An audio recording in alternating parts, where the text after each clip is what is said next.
Oi pessoal, eu sou a Sora Drica, do Centro da Juventude Restinga Murtimortel, e hoje a gente vai falar um pouquinho mais sobre promoção da saúde, ainda no mês de março, mês de luta das mulheres.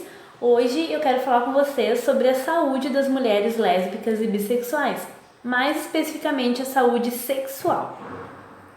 Então, as mulheres historicamente já enfrentam um grande problema referente à sua sexualidade, né? Sua forma de se relacionar. Então, são vários preconceitos intrínsecos na nossa sociedade, preconceitos, opressões estruturais, né? Como machismo, patriarcado. Mas tem uma outra questão que é referente à sexualidade e orientação sexual, né? E cai diretamente em cima das mulheres lésbicas e bissexuais. E daí eu quero trazer para vocês alguns exemplos e alguns dados, algumas questões sobre a importância da saúde sexual dessas mulheres e delas irem a médicos especializados que as acolham.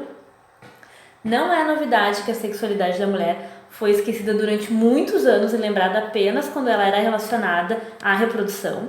Então a mulher ela só servia, em alguns casos, em algumas sociedades, em algumas culturas ainda serve apenas para reprodução.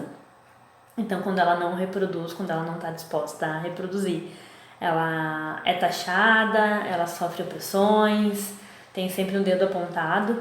E seguindo esse raciocínio, então, se a mulher heterossexual já enfrentava seus problemas relacionados à sexualidade, então a gente vai pensar, né? Como que a sexualidade de mulheres que se relacionam sexualmente com outras mulheres, não exclusivamente, mas ou sim, foi interpretada ou acolhida pela nossa sociedade, né? Já que elas teoricamente não serviriam para esta função de reproduzir, né? Vivemos em uma sociedade heteronormativa e a gente precisa entender a gravidade disso quando falamos em questões salariais, inclutivas e até mesmo, ideia aqui que eu vou me referir à questão do âmbito de saúde. A invisibilidade dessas pessoas nos consultórios médicos estão as deixando doente, né? Seja por não procurarem um médico, por não se sentirem acolhida, ou seja, mentalmente por serem oprimidas dentro dos consultórios médicos, né? Os profissionais responsáveis pela saúde da mulher muitas vezes não têm sensibilidade de acolher essas mulheres que têm relações homossexuais, homoafetivas e fornecer informações importantes sobre as ISTs, as infecções sexualmente transmissíveis, baseadas então nesse contexto. Isso leva adiante várias crenças errôneas, como a de que mulheres que não se relacionam com homens não precisam ir ao ginecologista, pois estão imunes às ISTs. Um estudo realizado no Brasil em 2017 com mulheres que se relacionam sexualmente com outras mulheres constatou presença de algumas ISTs em 47,3% das mulheres que participaram da pesquisa. Então, esse percentual é muito alto, né? Quase a metade delas tinha alguma IST. O mesmo estudo apontou que idade inferior a 24 anos e etnia não branca possuem mais que o dobro de risco de contrair uma IST. Então, a urgência de se falar sobre essa temática está justamente nesses números e evidencia o quanto juntamos o preconceito das ditas minorias a uma piora no quadro. Então, se tu for pobre, se tu for mais jovem e se tu for não branca, os problemas são muito mais agravados, né? Se tu pensar que muitas mulheres acessam o SUS, né, o Serviço Único de Saúde, então está bem defasado nesse sentido, né? Bom, o primeiro passo, então, para a gente reduzir esse percentual de ISTs nesse grupo está em entender que essas mulheres elas não escolhem a sua orientação sexual, e sim a prática sexual. Logo, todos que se relacionam sexualmente de alguma forma devem tomar cuidado. Sendo assim, não tem como a gente falar de prevenção de doenças sem falar sobre a importância de um acompanhamento médico ou de uma equipe multiprofissional. A consulta ginecológica periódica é indispensável para todas as mulheres e independe da sua orientação sexual. Ela deve ser acolhedora, sem julgamentos e precisa ser analisado o risco de doenças e fornecida informações corretas e cuidados individualizando e se adequando ao contexto de cada mulher. Cada caso é um caso, cada mulher tem uma situação diferente da outra, ninguém é igual a outra. Então, esse trabalho, esse cuidado tem que ser individualizado, sim. Outro estudo do Centro de Referência de Treinamento, a IST e AIDS, que foi feito em 2012 pela Secretaria do Estado de São Paulo, mostrou que somente 2% das mulheres lésbicas que se previnem contra ISTs, ou seja, de todos do grupo, apenas 2% faziam prevenção de IST.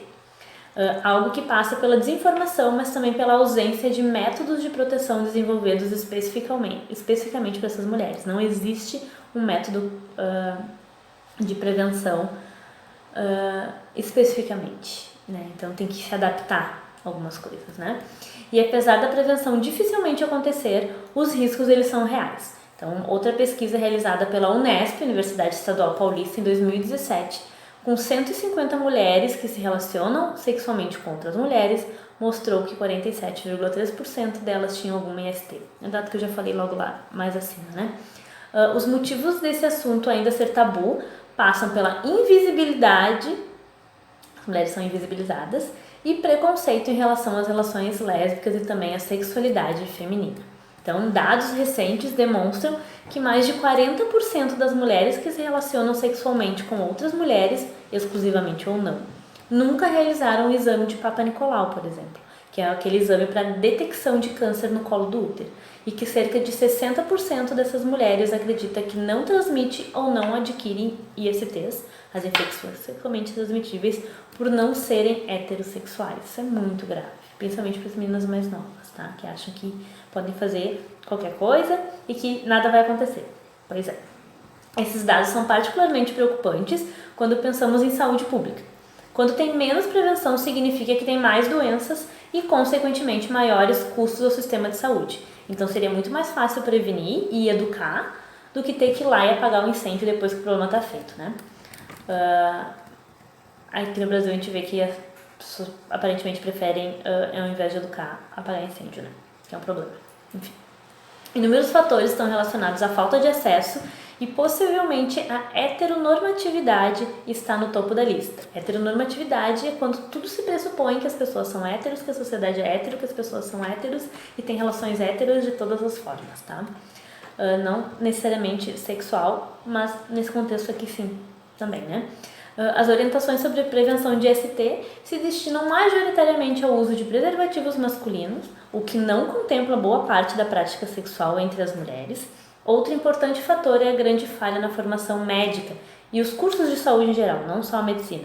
Mesmo em programas de residência em ginecologia, a sexualidade e a diversidade sexual são assuntos que recebem pouca ou nenhuma importância. A escassez de dados científicos, de artigos sobre atendimento e estatísticas sobre o assunto torna o ensino ainda mais deficiente. Se não tem estudo, se não tem artigo, como tu vai trabalhar com esses futuros profissionais para que eles estejam inteirados sobre o assunto, né? Então, cria-se uma situação contraditória em que o profissional precisa saber sobre as práticas sexuais da paciente para orientá-la, mas não é ensinado a fazer essa orientação e muitas vezes acaba sendo preconceituoso, né, e oprimindo a sua paciente pela forma de falar. Além disso, muitos profissionais se deixam levar por preconceitos e crenças pessoais, né? Não deveria ter isso na saúde, né? Mas a gente sabe que existe. Fazem comentários ou têm comportamentos homofóbicos, lesbofóbicos, bifóbicos. E por medo de ser discriminada e pela falta de receptividade nas consultas, a mulher passa a não expor sua orientação sexual e até a evitar os serviços de saúde. Então, ou ela não vai ao serviço de saúde, ou quando ela chega lá, ela omite que ela é uma lésbica ou bissexual para não ter que ouvir besteira, para não ter que ser oprimida, para não ter que ficar mal, né? E isso compromete muito o seu cuidado com a sua saúde. Compreender todos esses conceitos é o primeiro passo para modificar o atendimento a mulheres que se relacionam sexualmente com outras mulheres. Mas é preciso compreender que toda a sociedade precisa estar envolvida nessa mudança.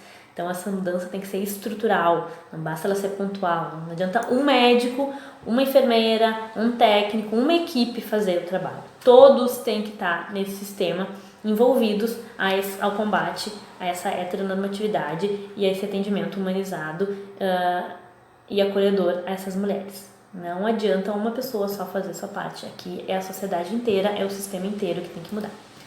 Bom, gente, quais as doenças que podem ser contraídas, então, por mulheres que se relacionam sexualmente com outras mulheres?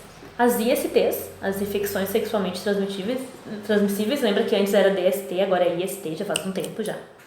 Tem gente que ainda fala DST, mas é IST, tá? Infecções sexualmente transmissíveis. Elas podem acontecer com contato da pele, mucosas, fluidos vaginais, o sangue menstrual e compartilhamento de objetos. Então é importante esclarecer que nem todas as ISTs são rastreadas por exame de sangue. Então não adianta só ir lá, eu faço meu exame de sangue periodicamente, não aparece nada, nem todas aparecem no exame de sangue. Tá? Às vezes é preciso fazer exames laboratoriais, aliás, os exames laboratoriais eles não significam que tu não tenha nenhuma IST, tá? Pode não ter as que são detectáveis por exame de sangue, mas nem por isso a mulher deve se descuidar e existem outras ocorrências, tá? As maiores ocorrências, tá? HIV, sífilis, hepatite B e C. Essas podem ser rastreadas periodicamente com exame de sangue. Então, as mulheres podem fazer exame de sangue que vai aparecer se elas estão com essas doenças ou não. Mas existem outras, como clamídia, gonorreia, micoplasma, ureoplasma. Essas especificamente não são rastreáveis pelo exame de sangue, é preciso colher material, tá? Para diagnosticar, passar por uma triagem. E apesar da Federação Brasileira das Associações de Ginecologistas e Obstetrícia indicar que tem que ser feita a triagem dessas doenças, não costuma ser feito rotineiramente pelos ginecologistas. Então, fiquem atentas e peçam por esses exames, tá? E o HPV, o papilomavírus humano, que tem até uma vacina para tomar, é um vírus que pode causar verrugas, mas também pode ser completamente assintomático.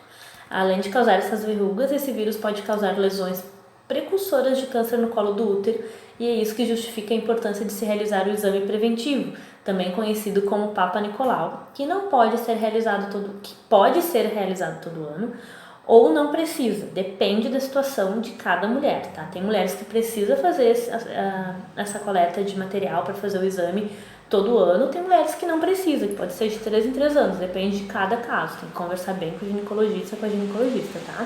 Também, em alguns casos, não precisa ser feita a introdução do espéculo, tá? Mulheres que não tiveram relações sexuais com homens têm outras formas de fazer o exame físico sem a introdução desse objeto, que é bem desconfortável para algumas mulheres, tá?